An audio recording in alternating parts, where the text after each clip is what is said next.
All right, so our next speaker today is one of the ones I'm most excited about, Miss Erin Langley. And as I've gotten older and involved in my life and my career, there's nothing that I gravitate more towards than watching anybody that just truly loves what they do to the point of obsession. Yeah, and it's not measured in things, with a monetary value necessarily. It's just something that you can watch somebody and it's just evident that they love what they do to the point of nothing else matters. It's just that. And when you can take something and that gives a gift that is really immeasurable to young people and to families like Erin has given to ours. Our oldest daughter, Savannah, started with her and her acting program at a young age. Our middle daughter, Scarlett, is totally obsessed, with it, misses nothing, does it year round. And to see the evolution that's taking place in my own kids and many other kids because of her leadership, because of her tutelage, because of the confidence she instills is nothing amazing. I mean, in fact, I got to make my acting debut last year in Greece. Yeah, pretty awesome. I got to play a meathead and a drunk. So I had those two roles nailed. But this year, yoo-hoo, I will be Oaken at Frozen. Yeah, so I got a whole different role that I got to learn. Scarlett has already chastised me and told me I have to actually come to practices and learn choreography and everything else. So Bluff Show, end of April. Everybody put it on your list. It's going to be fantastic. But yeah, nobody's a bigger fan of Erin than I am, than our family is, our company, our community. What an amazing person, and cannot wait to hand this stage over to her. Thank you for being here, Erin. Thank you so much. It is truly an honor to be here. I love this conference. I think that it gives leaders such a chance to pause and take a minute and slow down, zoom out, recalibrate, and remember why we're doing this in the first place. Most of you do not wake up in the morning wondering if you're capable. You are. You are. And that tends to change the question to a different one slowly. And it's not a question that you're going to hear in meetings or in performance reviews, but at night, when things finally get quiet. Is this still who I'm supposed to be? And that question lingers with us. And it makes us wonder, is this what greatness is still asking of me? Because what we started and where we're going are two totally different things. What got us here may not be what carries us forward. And this is a room who knows how to deal with pressure. You know how to rise to the occasion. You know how to stay safe, and those things matter. They're what got you here. They got you what you needed. But now, greatness is asking something different of us, and it's asking something more.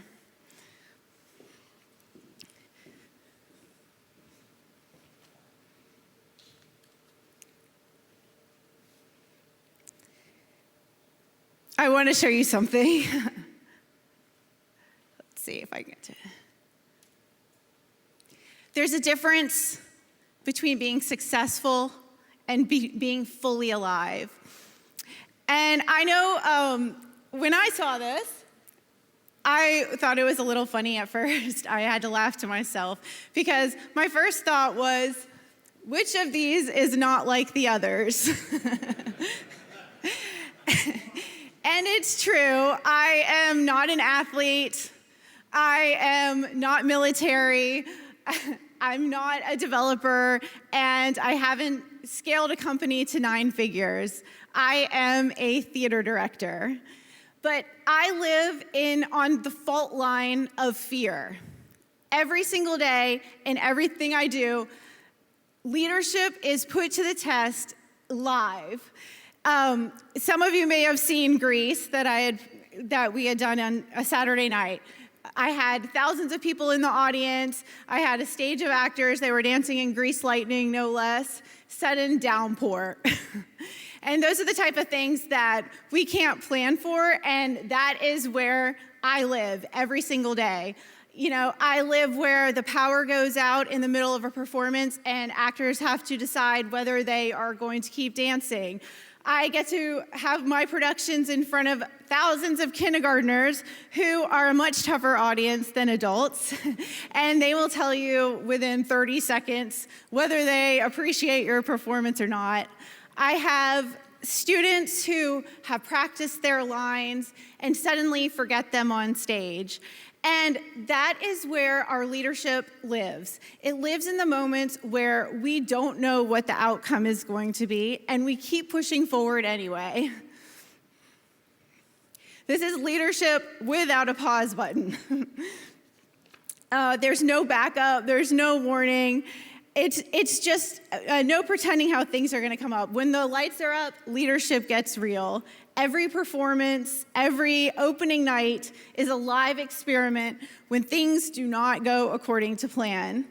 And here is the paradox.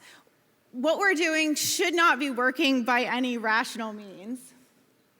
We should not be able to have an outdoor production that has absolutely no infrastructure in a park and with a cast of 70 people, mostly kids no less, and become one of the region's most beloved annual events on the Eastern Shore. We shouldn't be able to bring a group of kids to New York City, most of them who have never been to New York before, perform in Central Park live, and have DreamWorks and Universal fly in from Los Angeles and New York to watch how we put on a production so that they can learn more about their shows from us. We shouldn't be able to perform in front of 7,000 people and teach them and show them how pilot productions work, brand new performances, so that they can go back to their communities and their schools and have a reference point on how they put on their shows. And we definitely shouldn't have been able to create an entire theater company from scratch in a community that had nothing like that in the past and become one of the fastest growing, nationally recognized theaters in the country. We did that all by faith and by hope. And by any conventional leadership metric, this should not fly. It is like a bumblebee, completely implausible when you look at the math, and yet it does. And for a long time, I thought the secret was discipline or talent or work ethic, but eventually I realized it was something else entirely. What carries our work isn't perfection, it's presence. It's people willing to be seen inside something they believe in before they know how it's going to turn out. And that's when leadership starts to look different. I want to pause here because whenever I talk about alignment over polish or presence over certainty, I feel a reaction in the room. And it doesn't get said out loud, but it sounds something like this. That's nice, but that's not how this actually works. And you're right. You didn't invent this pressure. You didn't make up these rules. You were trained into them. Looking ready kept you promotable. Certainty kept you credible. And composure helped keep you in the room. So if you learned how to protect the image, that wasn't a flaw, it was an adaptation. And I want to name that because most leadership conversations skip this part and they jump right ahead to the courage without acknowledging the cost that it actually took to get here. Most of you didn't rise because you're reckless. You rose by being observant. You learned how rooms worked. You learned what's rewarded. And you learned what quietly closes doors. So when I say be seen or stepping into uncertainty, I know what some of you are thinking. That sounds great, but there are consequences. And you're right about that too. Because visibility isn't safe. Reputation is real. And risk is real. But here's the thing almost no one calculates. Protecting the image has consequences too. They're just quieter. They don't look like failure. They look like hesitation. Momentum slows, decisions slow, opportunities hover, waiting. Not because people aren't capable and not because people aren't strong, but because everyone is managing perception at the same time. And this is where fear changes shape. And this is what I wanted to talk about in high performers. It looks different in high performers because it looks like competence. It looks like not yet. It looks like let's wait. Now isn't the moment. Fear doesn't stop you by making you weak.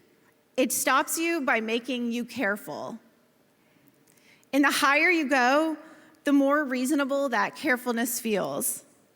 Because now there's more to protect. So most leaders don't fail here. They stall. They stay successful.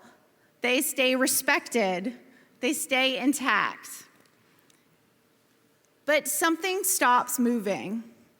And that's the moment I want to talk about next, because I've seen what image protection, when it wins and leadership steps aside, and it didn't happen in theory, it happened in real time, on stage.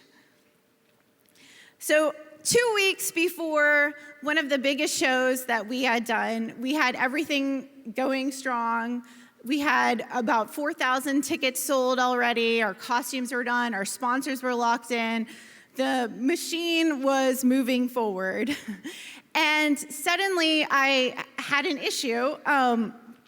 After months of rehearsal, I had a senior in high school who was playing one of the lead roles. And this boy had been with me since he was in 5th grade. I adored him. We had worked together for years, and this was supposed to be his shining moment.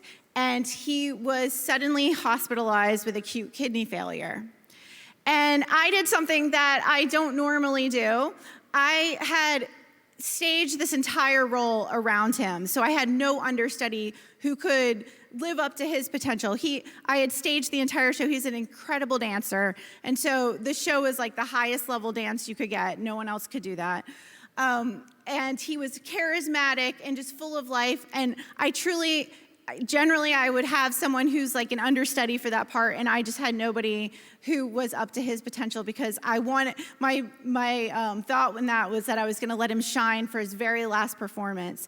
And this boy was not someone that you would have predicted would go into acute kidney failure. He was, in your terms, he was like a D1 athlete. He had just gotten accepted into many of the most, the highly competitive musical theater programs in the country, more than almost anyone in the country. He was the highest level. And this was one of those moments where the doctors did not know what was wrong. After several days in the hospital, the doctor had told me that he was either going to be able to make a full recovery or he would get on stage and he would go right back into decline again. So they really didn't know which way this was going to go. And, obviously this was heartbreaking for his family, for me, who, I've worked with him for years, and to see one of your most talented performers just suddenly in a very weakened state, it's scary.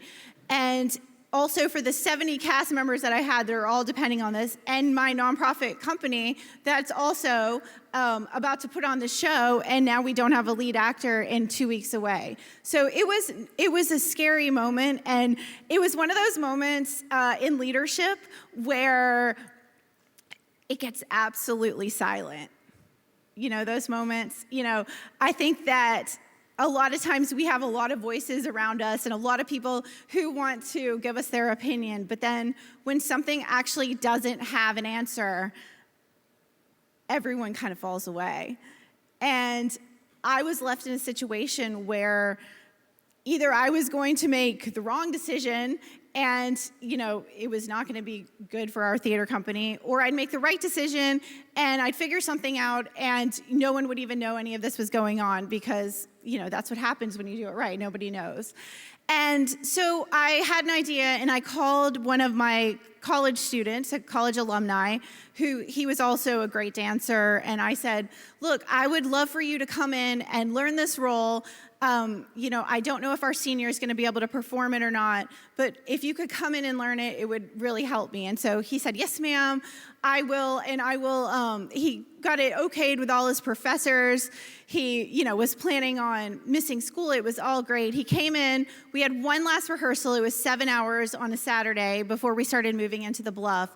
And our cast just kind of rallied around him, and we worked all day. He learned the dance, he learned the singing, the acting, everything in that day. And I thought, okay, this is gonna be okay. I figured it out. We have a good solution here. And he called me after the 7-hour rehearsal about 30 minutes later, and he said, Miss Erin, I can't do the show. And I didn't know what to say. At first I was like, okay, I can figure this out. Anything that he needs, we can make it happen. If he needs the dancing simplified, if he needs whatever he needs, we can make this work for him. And he said, no, ma'am, I don't think I could do it. And this is a kid who has worked with me as well since he was in 3rd grade. So he knew the stakes, he knew the team. And I said, what is going on? And he said, I don't want to look less than perfect. And my jaw dropped because I was like, no, you're going to be fine. You're going to be great. You can do this. And he said, no, ma'am, I don't want to go out there and look less than.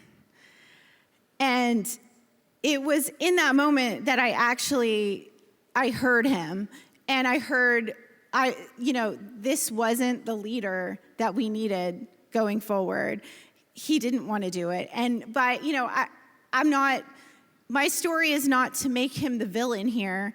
My story is to say that he was protecting the image over leading the team. And it's easy to do that, right? I think by any logical standard, anyone could have seen why someone may have given him that advice. Like, hey, don't go out there. If you're not going to look your best, don't go out there and do it. And I said, okay, we're going to figure something else out.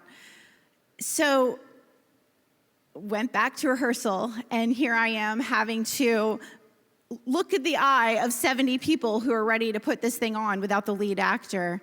And what am I going to do here? And a boy named Thomas, who was a sophomore, raises his hand. And he said, Miss Erin, I'll try. And Thomas was not ready. I knew it.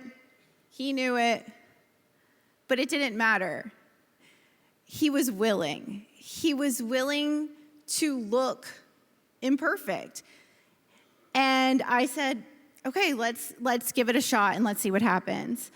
And the thing that blew me away about that situation more than anything else was that the cast completely bought in. And these are people, obviously, who had been working very hard, and they did not care that he wasn't the best. And they did not care that he wasn't ready. What they needed was someone to fill in the gap. And that's what he did.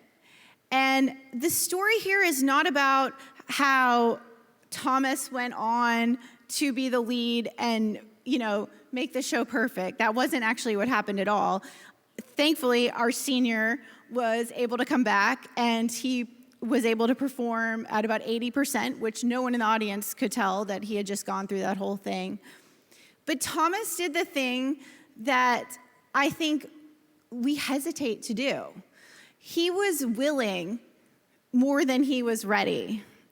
And that made all the difference, because he wasn't the star, he didn't look perfect, but he was able to show up and fill that gap.